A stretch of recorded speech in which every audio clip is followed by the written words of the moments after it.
একটি স্বরচিত কবিতা, শেষ ইচ্ছে।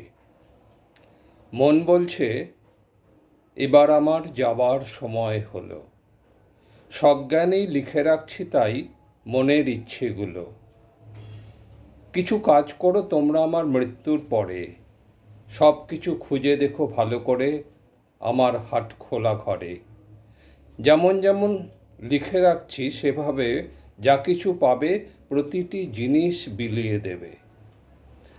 খাটের নিচে শুয়ে আছে যে স্বপ্নগুলো, সেই মেয়েদের হৃদয়ে তাদের জাগিয়ে তোলো যারা শুধু রান্নাঘর আর বিছানা চিনেছে। তারা স্বপ্ন দেখে না, স্বপ্ন দেখা ভুলেছে। সীমান্তে গতকাল যার প্রিয়জন শহীদ হলো, ছড়িয়ে দাও সেই বিধবাটির সাদা থানে কিছু রং এখনো যা পড়ে আছে টেবিলের এক কোণে।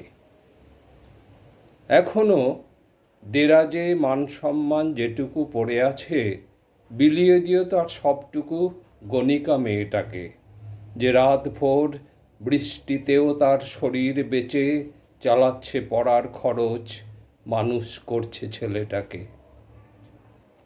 শান্তি কিছু ছড়িয়ে ছিটিয়ে আছে তালাবিহীন ঘরের আনাচ কানাচে।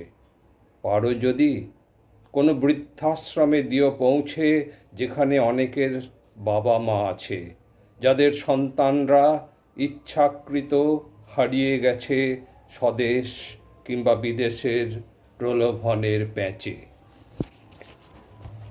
আমার অশ্রু জলে ভরা ছোট্ট শিশিটাকে যত্নে পৌঁছে দিও নতুন কোনো কবিকে।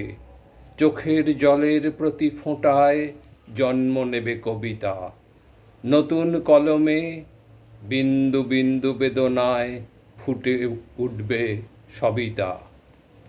আক্রোশ ভরা পুঁটুলিটা আছে সেঁধিয়ে বারান্দায় ঝুলঝারনির আড়ালে। কোনো যুবক রক্তে দিও তা মিশিয়ে, নিশ্চয় লাগবে কাজে দেশে বিপ্লব এলে। লেখার টেবিলে ছড়িয়ে আছে এখনো কিছু পাগলামি, ঢেলে দিও তা কোনো বাউলের ঝুলিতে। আমার জীবনে যা কিছু ছিল আতলামি, বাউল গানে গানে মুছে দেয় যেন সব পথচলিতে। বাকি পড়ে থাকে শুধু ক্রোধ আর হিংসা, লোভ, মিথ্যাচার কিংবা স্বার্থপরতা। চিতায় তুলে দিও সব কিছু, শুষে নেবে জ্বলন্ত চিতা। আমার সাথেই পুড়ে নিঃশেষ হবে তা।